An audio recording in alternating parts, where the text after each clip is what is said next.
Look, I called the silver bounce at 72.6. Went through the swing failure pattern, marked February 6th candle as the anchor, told you if we held that zone and got displacement, we'd see 75, then 77. Silver hit 75.5. The support held exactly where it was supposed to. Most of you will close this before I show you what's actually happening. The moment the data contradicts what feels comfortable, you'll click away. That's fine. This isn't for most people. This is for the small percentage who would rather understand reality than feel validated. The ones who pull primary sources before forming conclusions. The ones who know the difference between information and propaganda. If that's not you, there are thousands of channels designed to make you feel smart without challenging anything you believe. I'm not one of them. The people who belong here are in the comments adding sources I didn't mention and catching details that matter. That's the standard. You either operate at that level or you don't survive what's coming. Subscribe if you want the analysis. Don't if you don't. Either way, I'm not asking twice. Silver Western Spot is trading at 75. Futures at 75. Shanghai Spot at 86. Shanghai Futures at 88. That's an $11 premium from east to west. Gold Western Spot sits at 49.30. FOMC minutes drop at 2 p.m. Eastern today. High impact event. Expect violent moves around that window. The economic calendar doesn't just tell you news. It tells you when manipulation is most concentrated. When the big players make their moves while retail is distracted by headlines. Here are the levels that matter. On lower time frames, structure is holding. Upside targets are 77, then 78.2. Those aren't predictions. Those are zones where price can travel if buying pressure continues and structure doesn't break. Downside support sits immediately below at 74.8 to 73.9. I do not want to see body closures below that range. Wicks are acceptable. Wicks are just the market hunting liquidity, testing where the stops are, shaking out weak hands. But bodies closing below 73.9 signal that this bounce is failing and the structure is breaking down. That February 6th candle is still our reference point. We do not want bodies closing near the proximity of its wick. Touching it is fine. Closing below, it means weakness. If we get body closures below that 72.6 to 70 zone, then the next leg is down to 67 or lower, possibly breaking beneath that February 6th wick entirely. With FOMC minutes releasing in hours, you need to prepare for both scenarios. This is not the time for hope or bias. This is the time for reading what the market is actually doing. Watch volume. Watch reaction. Wait for confirmation. If you need the full breakdown of these levels, go back and watch the previous video where I mapped this entire structure in advance. And as always, this is educational material for short-term traders who have been requesting coverage on silver technicals. This is not financial advice.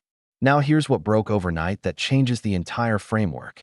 The United States has developed a critical minerals price floor system and is actively pitching it to allies to reduce dependence on China for resources classified as essential to national security. Multiple government agencies built this sophisticated mechanism. Officials have confirmed that conversations are ongoing with allies and international partners. According to their own statements, pricing is the key to unlocking private investment in domestic mineral production. Gold and silver both surged on the news. Gold jumped $90 to $49.56. Silver ripped over $3 to $75. This is the detail that reframes everything. A price floor system for critical minerals, including silver, means government-backed minimum prices regardless of what the paper market tries to do. This is not theory anymore. This is not speculation.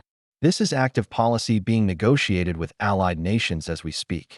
When governments guarantee floor prices for strategic commodities, the paper market loses its primary control mechanism, which is the ability to crash prices below production costs, force capitulation, shake out weak hands, and maintain the illusion of abundance while physical scarcity builds beneath the surface.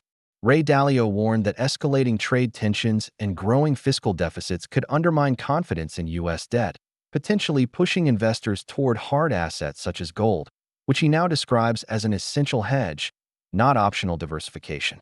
That language matters. When someone managing capital at institutional scale shifts from calling gold a hedge to calling it essential, that signals positional change at the highest levels of the financial system. The ones who read Dalio's work on debt cycles and currency debasement understand this isn't casual commentary. This is someone watching the debt supercycle enter its terminal phase and repositioning accordingly. Comex registered silver dropped to 92.2 million ounces. March open interest sits at 285.3 million ounces. Do the basic arithmetic. That is roughly 193 million ounces more in paper claims than there is deliverable physical metal to settle those claims.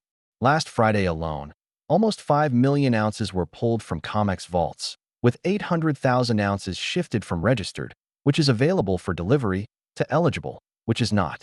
Total registered silver available to settle futures contracts is now down to 92 million ounces. The withdrawals are not slowing. They are accelerating. Here is what the mechanics of the roll show. March open interest only fell by 7.6 million ounces, from 293.9 million down to 285.3 million. At this stage of the contract cycle, the roll needs to accelerate dramatically to ensure there is sufficient physical silver to meet March delivery demands. Open interest would need to drop by roughly 30 million ounces per day to bring this into balance. That is not happening. The pressure is building every single day. The March to May spread is negative 52 cents. But after you adjust for financing costs plus storage and insurance, the carry-adjusted contango is only 4.9 cents. That means the market is paying you almost nothing to defer demand and roll your position forward to May. If the market isn't compensating you to roll, there is no financial incentive to roll. The upward pressure on the March contract is compounding daily.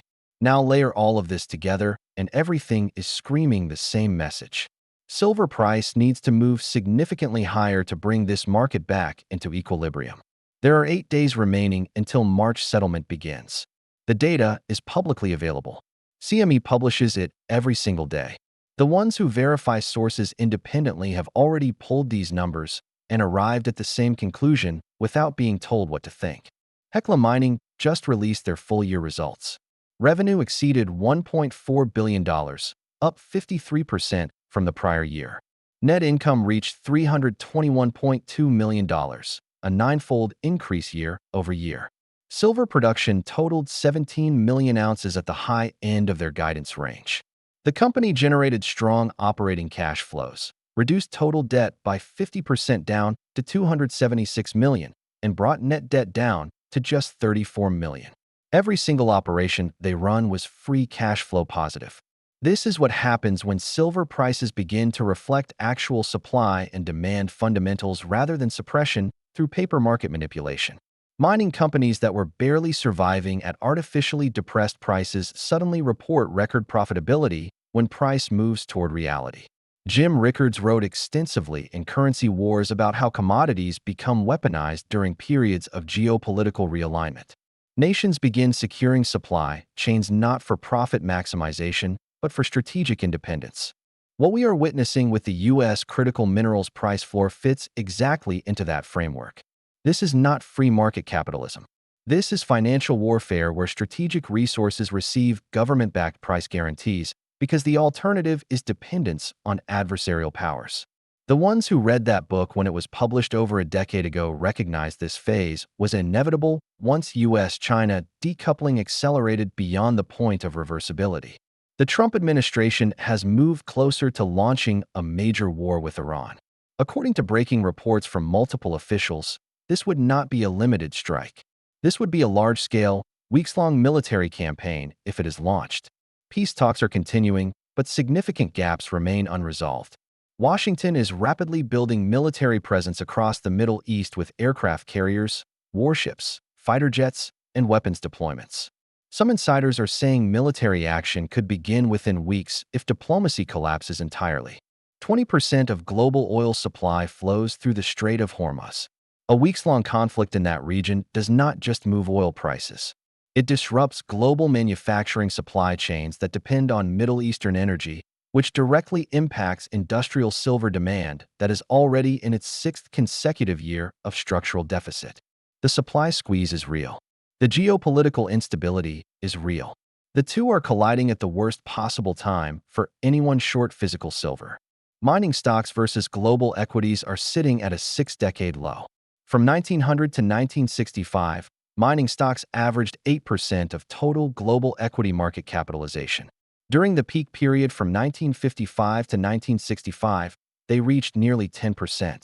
Today, mining stocks represent just 1% of global equities. That is historic underweight positioning. For mining shares to merely return to their long-term average allocation, they would need to rise 8 times relative to global equities. To reach historical peak levels, they would need to rise 10 times. Governments are reshoring industrial capacity, rebuilding supply chains, prioritizing energy security and resource independence. None of that happens without metals and fuel. Mining and energy are no longer cyclical sectors. They are strategic necessities.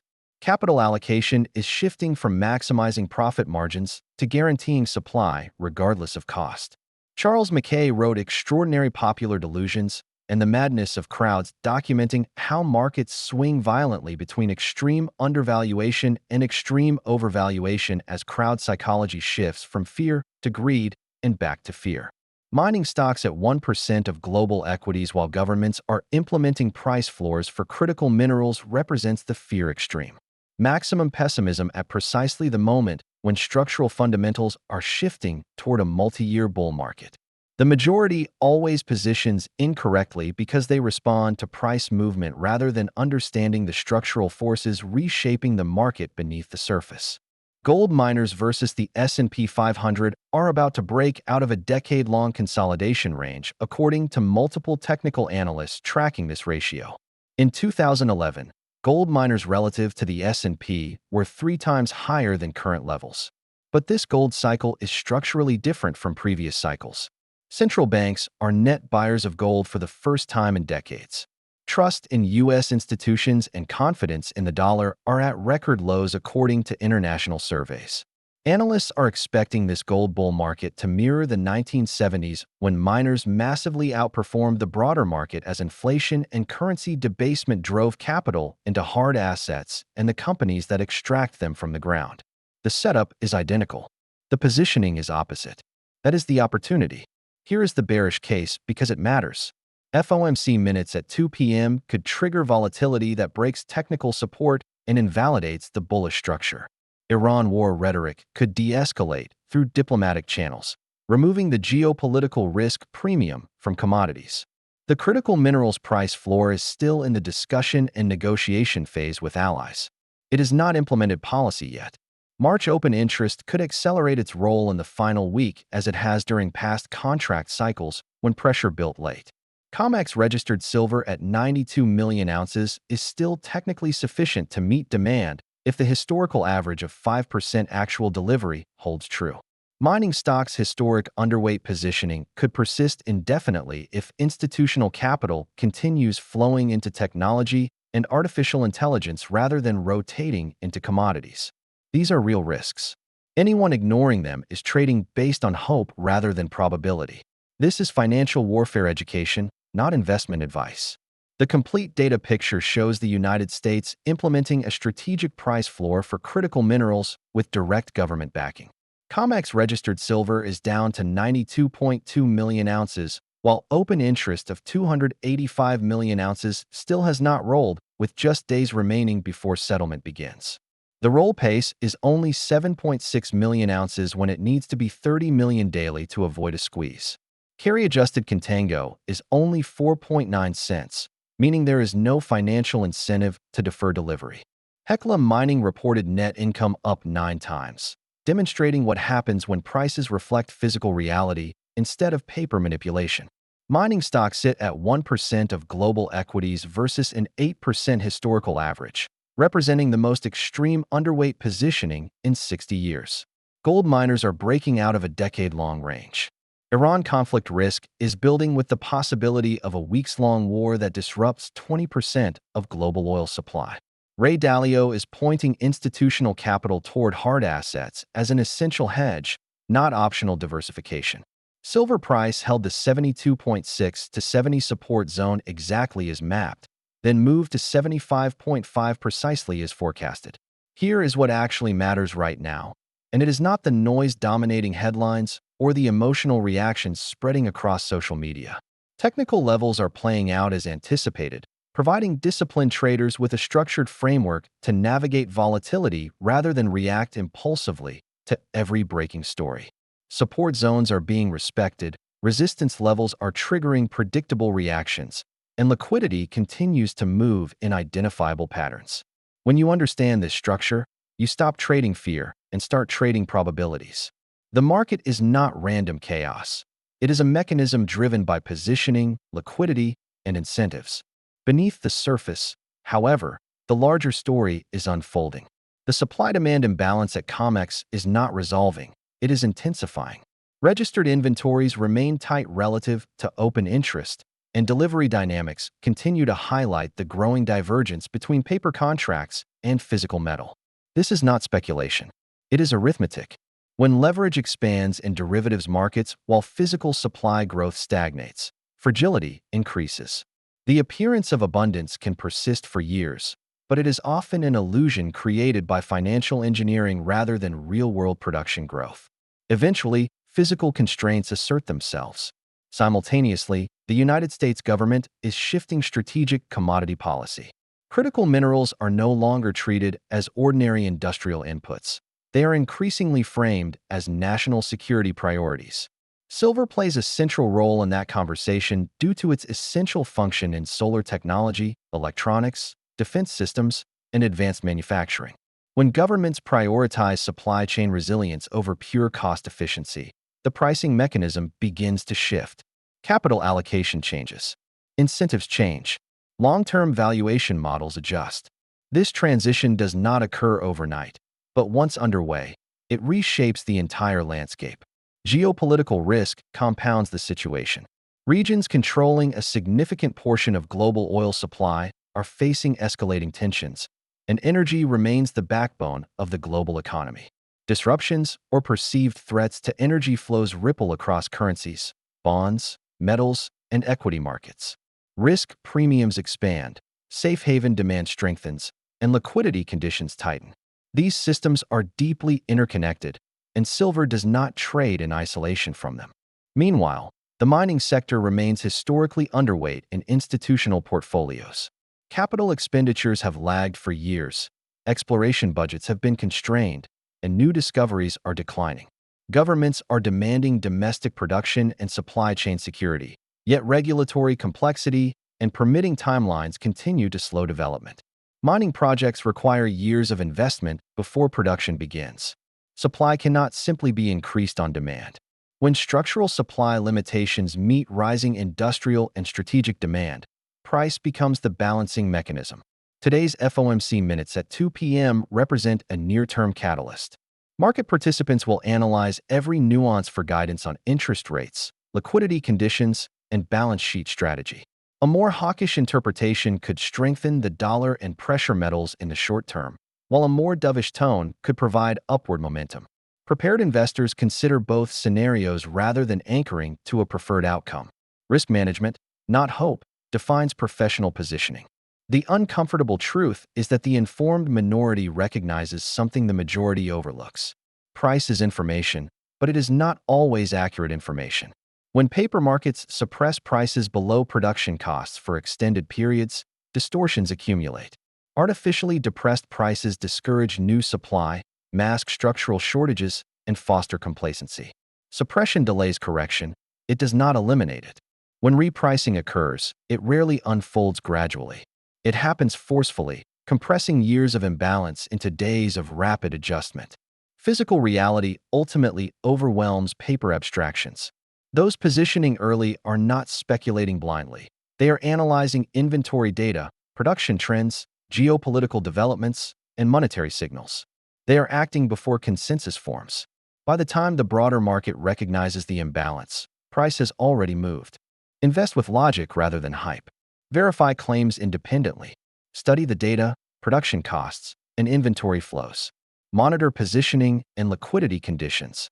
Emotional conviction without evidence creates vulnerability, while evidence without decisive action forfeits opportunity. We are not approaching instability, we are operating within it. Fiscal expansion, strained supply chains, geopolitical tension, and reactive monetary policy define the current environment. The signals are visible to those willing to examine the numbers. Most simply have not looked closely enough.